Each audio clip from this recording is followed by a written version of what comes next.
Hello दोस्तों, कैसे आप सभी लोग। दोस्तों उम्मीद करते हैं कि आप सभी लोग बढ़िया से होंगे और मन लगा कर अपने पढ़ाई लिखाई को कर रहे होंगे।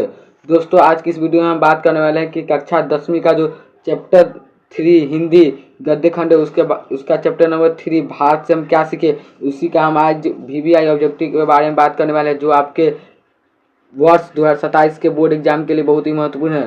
तो दोस्तों अगर आप लोग इस चैनल पर नए हो तो प्लीज़ चैनल को सब्सक्राइब और वीडियो को लाइक जरूर कर दीजिएगा। तो चलिए हम वीडियो को करते हैं स्टार्ट। दोस्तों यहाँ पर आपको पहला क्वेश्चन दिखाई दे रहा होगा, मैक्सवेल ने उपनिषदों कंठ तथा केन का किस भाषा में अनुवाद किया है। तो इसका राइट आंसर क्या हो जाएगा, इसका राइट आंसर हो जाएगा जर्मन, यानी इसका राइट आंसर हो जाएगा जर्मन भाषा।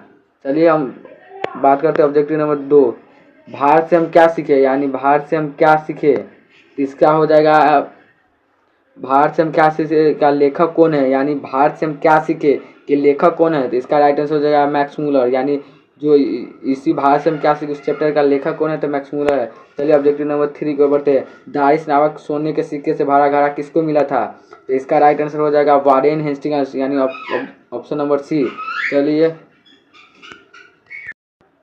दोस्तों चलिए ऑब्जेक्टिव नंबर 4 की ओर बात करते हैं, रानी विक्टोरिया ने मैक्समूलर को किस उपाधि के लिए बुलाया था। यानी जो रानी विक्टोरिया था मैक्समूलर को किस उपाधि के लिए बुलाया था। इसका राइट आंसर हो जाएगा नाइट, यानी नाइट की उपाधि के लिए बुलाया, यानी नाइट की उपाधि दिया थे कौन, तो रानी विक्टोरिया ने। तो ऑब्जेक्टिव नंबर 5 की ओर बढ़ते हैं, इसका ऑब्जेक्टिव नंबर 5 है, भारत कहाँ बसता है। इसका राइट आंसर क्या हो जाएगा, भारत कहाँ बसता है, वह गांव में। यानी इस ऑब्जेक्टिव का कहने का मतलब, इस क्वेश्चन का कहने का मतलब है कि भारत की सुंदरता कहाँ बसता है, यानी तो वह गांव में।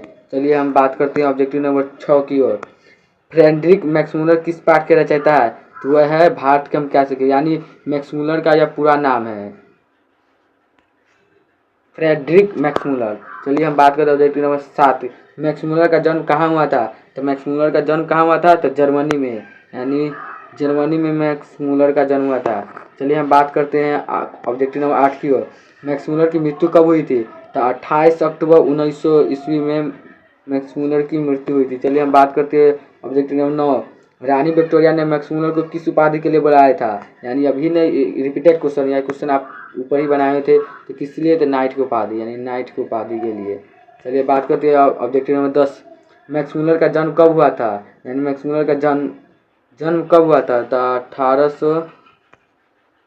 1823 में इसका जन्म हुआ था। चलिए बात करते हैं ऑब्जेक्टिव नंबर 11, मैक्समूलर के पिता का क्या नाम था। तो मैक्समूलर के जो पिता थे उनके नाम क्या था, तो विल्हेल्म मूलर, यानी विल्हेल्म मूलर। चलिए बात करते हैं ऑब्जेक्टिव नंबर 12 की ओर, मैक्स मूलर में सर्वविध संपदा और प्राकृतिक सौंदर्य से परिपूर्ण किस देश को माना है। यानी किस देश को माना है, तो वह है भारत, यानी मैक्स मूलर ने सर्वविध संपदा और प्राकृतिक सौंदर्य से परिपूर्ण देश भारत को माना है। चलिए हम बात करते हैं ऑब्जेक्टिव नंबर 13 की ओर, मैक्स मूलर कौन सी भाषा में बाल्यकाल में ही निपुण होकर कविता लिखने लगे थे। तो वे थे लैटिन भाषा में निपुण होकर बाल्यकाल से ही कविता लिखने लगे। चलिए बात करते हैं ऑब्जेक्टिव नंबर 14 की ओर, मैक्समूलर ने संस्कृत भाषा का अध्ययन कौन सा विश्वविद्यालय में प्रारंभ किया था। तो वह है लिपजिंग विश्वविद्यालय, यानी लिपजिंग विश्वविद्यालय। चलिए बात करते हैं ऑब्जेक्टिव नंबर 15 की ओर, मैक्समूलर ने हितोपदेश का अनुवाद कौन सी भाषा में करवाया था। तो वह है जर्मन भाषा में, यानी जर्मन भाषा में हितोपदेश का अनुवाद करवाया था। चलिए बात करते हैं ऑब्जेक्टिव नंबर 16, कंठ और केन आदि उपनिषद का अनुवाद मैक्समूलर ने किन भाषाओं में किया था। तो ये रिपीटेड क्वेश्चन है, किन भाषाओं में, तो जर्मनी में। ये क्वेश्चन आप लोग याद कर लीजिए कि ये क्वेश्चन 2027 के बोर्ड एग्जाम में जरूर आपको देखने को मिलेगा। ये क्वेश्चन बहुत ही VVI मोस्ट इम्पोर्टेंट क्वेश्चन है। चलिए हम बात करते हैं ऑब्जेक्टिव नंबर 17, मैक्समूलर ने मानव सभ्यता का मूल स्रोत किसे माना है। तो मानव सभ्यता का मूल स्रोत किसे माना है, तो वैदिक तत्व ज्ञान को, यानी वैदिक तत्व ज्ञान को मैक्समूलर ने मानव सभ्यता का मूल स्रोत माना है। दोस्तों अगर आप लोग इस चैनल पर नए हो तो प्लीज़ चैनल को सब्सक्राइब और वीडियो को लाइक जरूर कर दीजिएगा, और अपने दोस्तों के पास भी शेयर कर दीजिएगा, जिससे आपके दोस्तों भी इस यह वीडियो देख सकेगा, और आपके दोस्तों का भी और आपका दोनों का ही जो इस पाठ है भाषा में क्या सके उसका आपको ऑब्जेक्टिव का पकड़ बन सके।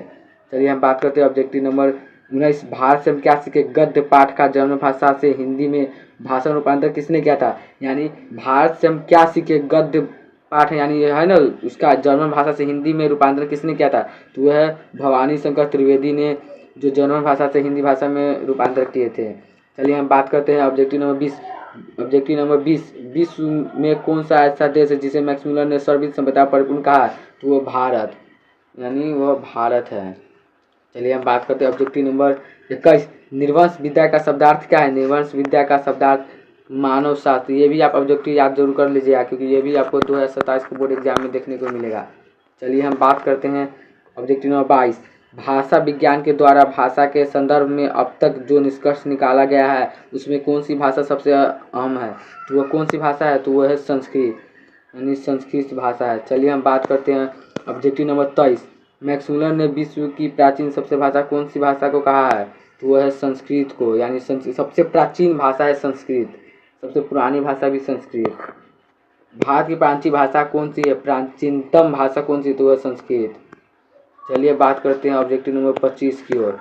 भारत को कैसे स्वप्नदर्शियों की आवश्यकता है? तो सर विलियम जोन्स, यानी इसमें जो इस चैप्टर है उसमें सर विलियम जोन्स की भी चर्चा की गई थी। इसका राइट आंसर हो जाएगा क्या? Option number B. चलिए बात करते हैं ऑब्जेक्टिव नंबर 27। निर्वंश विद्या का संबंध किससे है? तो वो है मानव विज्ञान से, यानी मानव विज्ञान से। चलिए हम बात करते हैं ऑब्जेक्टिव नंबर 28। वारेन हेस्टिंग्स कौन थे? तो वे थे भारत का गवर्नर, यानी भारत का गवर्नर वारेन हेस्टिंग्स थे। ये भी ऑब्जेक्टिव आप लोग जरूर याद कर लीजिएगा। चलिए हम बात करते हैं दाइस क्या है? तो दाइस सोने का प्राचीनतम क्या है? सोने का प्राचीनतम सिक्का। ऑब्जेक्ट इसका आंसर नंबर बी होगा। प्लेटो का संबंध किस देश से है? तो वह यूनान देश से। दोस्तों आपका ये जो 30 VBI ऑब्जेक्टिव आपको हम करा दिए हैं। अगर आप लोग अगले वाले चैप्टर का ऑब्जेक्टिव देखना चाहते हैं तो प्लीज़ आप कमेंट कीजिए, जिससे हम आपको अगले वाले चैप्टर जो